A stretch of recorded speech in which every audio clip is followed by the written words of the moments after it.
So you are ready to hack this website. You launch Nmap and do a basic TCP scan to learn a few things about it. But do you know that this website's server also learned a few things about you, as every scan you sent had your public IP address. That's why you should be using Proxychains. And in this video I'm going to tell you what they are, and how to set them up with TOR to anonymize your traffic. So let's start. Okay, so before I tell you what Proxychains are, you need to get an understanding of what proxies are. So with proxies, instead of sending all of our scans to this website from our IP address, we can use a proxy server in between, which will send our scans for us. And so now if the website's server does flag our scans to notify the website's owner, you'll see the IP address of the proxy server, and not ours. Now we have to be careful here, because what could happen is that this website's owner can tell the police that someone is attacking my website. And then the federals upon investigation can see the IP address of the proxy server and go, "Yeah, this is a proxy server. We're gonna contact the server owners and find out who attacked you." and now the proxy server will have logs, and upon going through those logs, they can tell the police that. It was this guy over here. So what do we do? Well, we have two options. The first option is that we can go ahead and use more than one proxy server. So instead of sending all of our scans just through this one proxy server, we're gonna send it through multiple proxies. And this is what proxy chains are, as we are chaining together multiple proxy servers to hide ourselves. Now you can find most of these proxy servers online for free,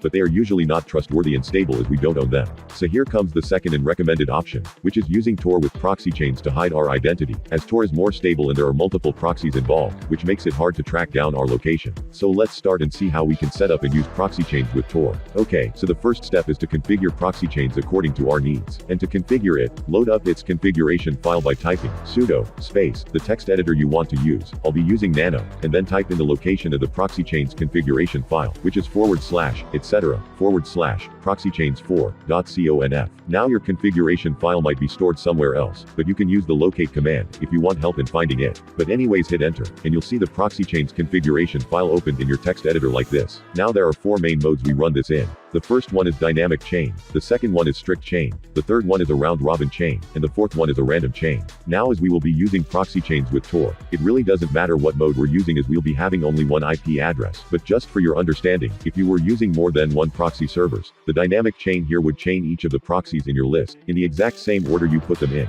And if one of them is out of service and not responding, it will simply skip that proxy and move to the next one. Whereas the strict chain will not skip to the next proxy and will end the connection. The random chain will just randomly choose a proxy to use. And to enable a mode, you can just uncomment it out by removing the hashtag sign here. So for example, if I want to enable the dynamic chain here, I can just uncomment it out like this, and then comment out the strict chain by putting a hashtag sign here. And so now the dynamic mode is configured for us to use. But as I mentioned earlier, as we are going to be using TOR, it really doesn't matter which mode we're using, so you can just leave it on the default mode if you want. Next, make sure that this option of proxy DNS is uncommented, as it hides our DNS requests, preventing our location from being revealed through DNS leaks. And under the proxy lists heading, is where we have the default configuration already set to TOR, which is basically our loopback address, binded with the onion port of 9050.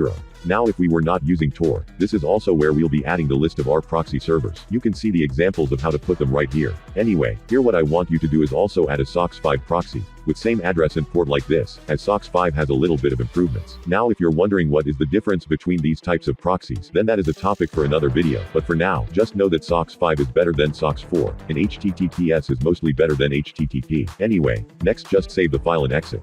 Okay, so now before we go ahead and start using proxy chains, first we need to start the TOR service. Now if you don't already have TOR installed, type in sudo apt install TOR to install it. But once installed and ready to be used, you can type in sudo service TOR start to start the TOR service, and then type in service TOR status to confirm if it is actually running. And yes, as you can see it says active here, which means it is up and running, and now we are good to use proxy chains. Okay, so to use proxy chains, simply type proxy chains in the terminal like this, and then we basically type in any other command that we want to use with it. For example, if I want to run Firefox, I can simply type in Firefox right here, and then hit enter to run it.